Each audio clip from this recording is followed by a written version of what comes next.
Hello, welcome to Mandy Sorts It Out. I'm Mandy and I'm going to take you through my budget for last week. There was a lot that went wrong with my budget and I didn't even realise until I did this review. So there's quite a lot of things to talk about. This is my budget and my budget review, and it's a bit different this time. Firstly, because I made some mistakes that I realised that I'd made. If you look at the council tax, the figure I've been using is £94, but actually I only paid £94 in April. The rest of the time it's £97, so I've amended that. And then I've got water, and I'd rounded that down instead of rounding it up, so I've amended that. And then I remembered that I had payment of £19.99, which goes out every March to purchase Microsoft 365 Basic. So I've added that to the budget, and also that I'm in the process of creating a power of attorney, and due to that, at some point, the Office of the Public Guardian are going to request the sum of £82 off me to pay for the power of attorney. So I need to have that in my budget ready so that when they make that request, I can make the payment. If I add all my annual figures together, it comes to £3,544 divided by 12 is 284. I add that to my monthly figures for my monthly payments, and the total each month that I need to cover my expenses in this budget is £1,478. Last year, my income was around £1,500. It was almost exactly £1,500. I'm not entirely sure it'll be the same this year.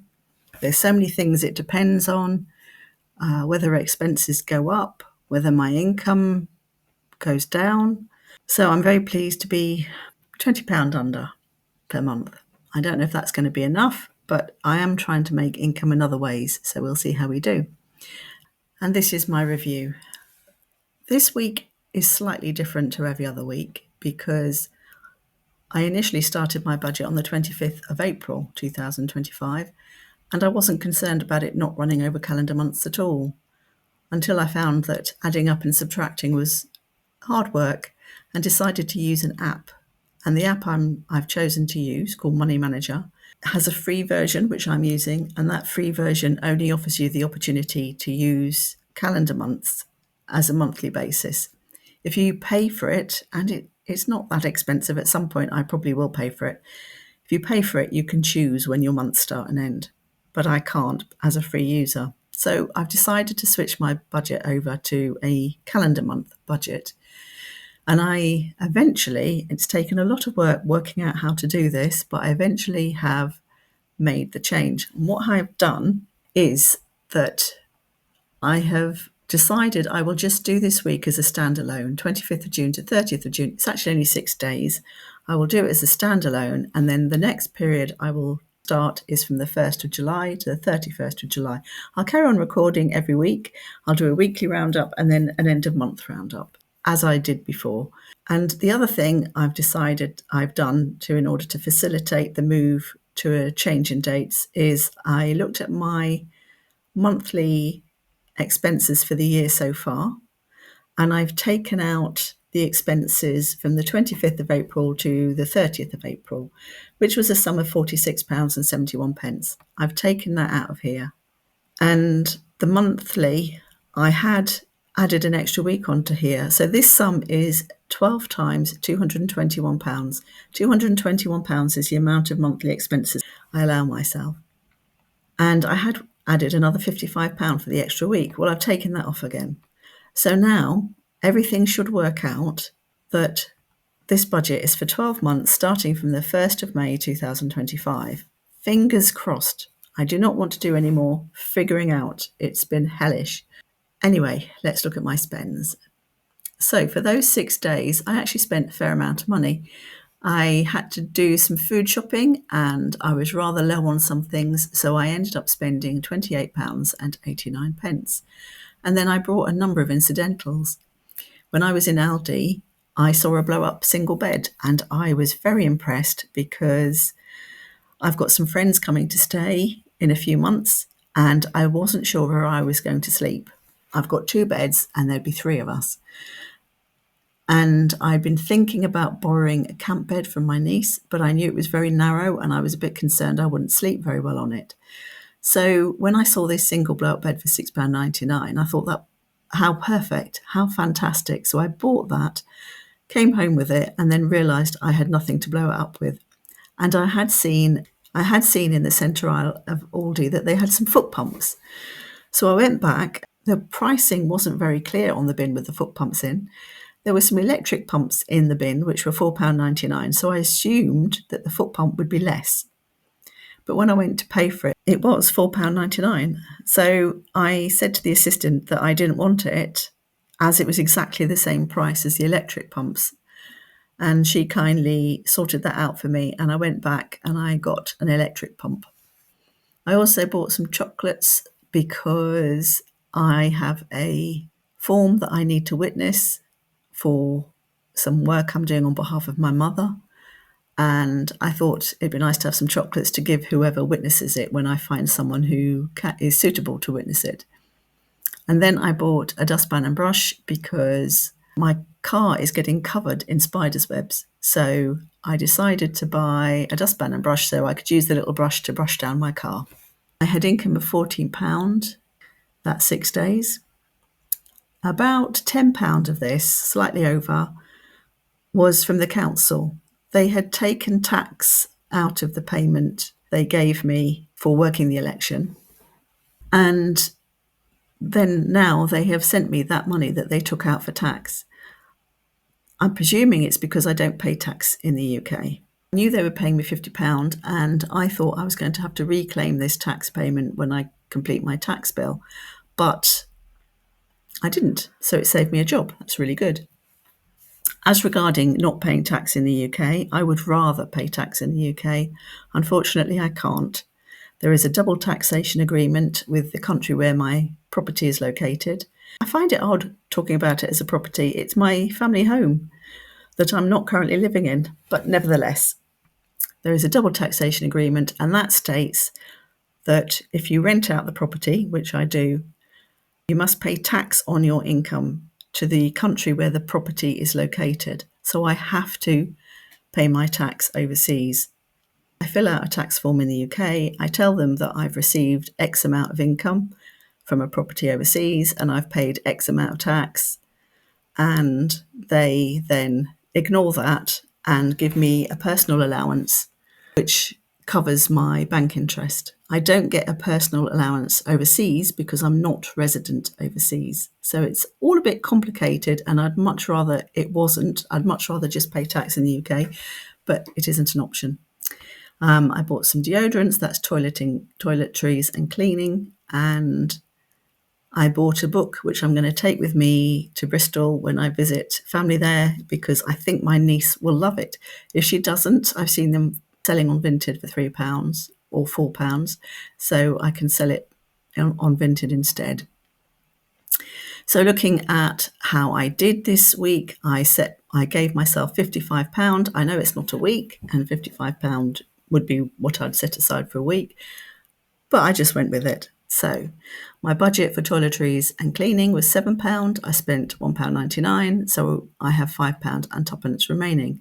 My budget for food was £24. I spent £28.89, so that's an overspend of £4.89. I had £10 for petrol, didn't fill the car up, so I still have £10 for petrol.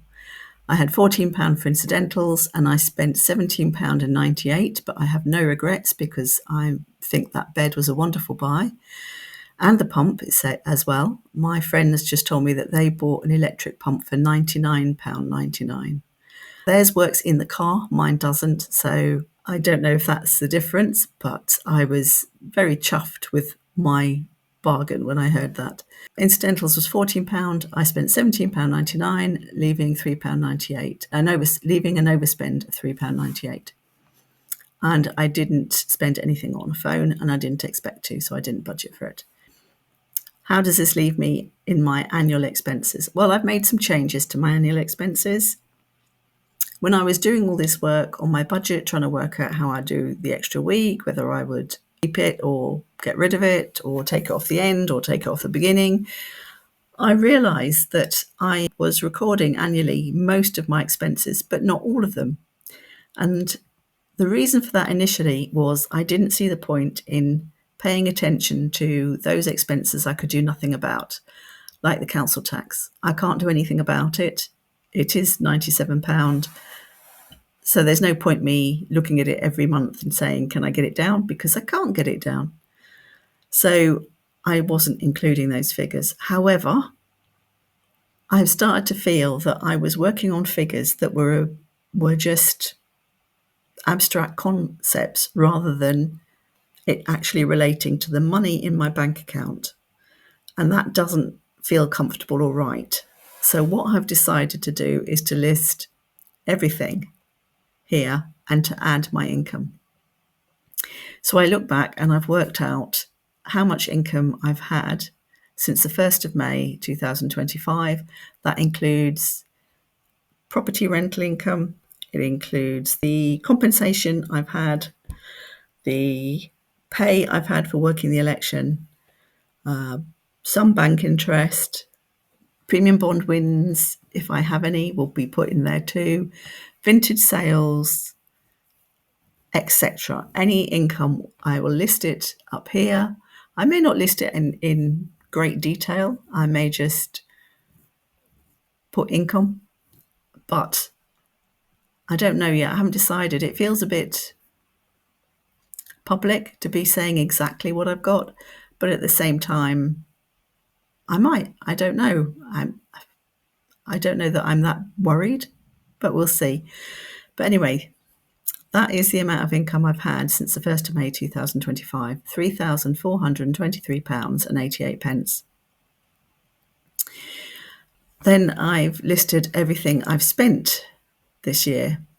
I've got the ones I had last month, which was my clothes, visits from people here or me to visit to other people, my travel costs, how much I spend on gifts, on dental treatment, on my car, on my trips to Bristol.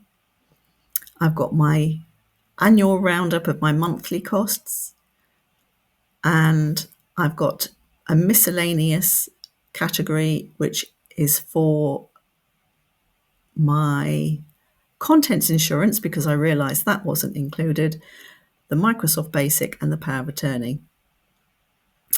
Then I have what I'm calling my housing costs.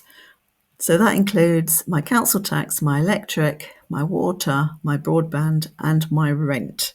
That's my biggest expense of my budget. So that's £10,968 a year, which is quite something. And I'm also going to record here my donations, although I might not keep it as it is. I might just put it as a little figure underneath, because I don't want to budget for donations.